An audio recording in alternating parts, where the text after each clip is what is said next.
عن أبي هريرة رضي الله عنه قال حضرت أبو هريرة رضي الله عنه হতে বর্ণিত قال رسول الله صلى الله عليه وسلم রাসূলুল্লাহ সাল্লাল্লাহু আলাইহি ওয়াসাল্লাম বলেছেন আরো আইতুম তোমরা কি মনে করো লাউ আন্না নাহরান বিবাবি আহাদিকুম যদি তোমাদের কারো দরজায় একটি নালা বা পুকুর থাকে ইয়াগতাসিলু ফিহি সে যদি তাতে গোসল করে কুল্লা ইয়াউমিন প্রত্যেক দিন খামসা মাররাতিন 5 বার করে হাল ইয়াবকা বাকি থাকে কি মিন দারনিহি শাইউন কোনো ময়লা আবর্জনা কলু তখন সাহাবীরা বলল লা ইয়াবকা বাকি থাকে না মিন দারনিহি শাইউন কোনো ময়লা আবর্জনা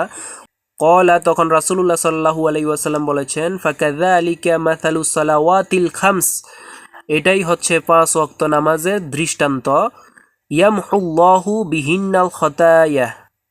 এভাবেই আল্লাহ তাআলা বান্দার ভুল বা অপরাধসমূহ বা গুনাহসমূহ 5 ওয়াক্ত নামাজের মাধ্যমে ধুয়ে মুছে দেন।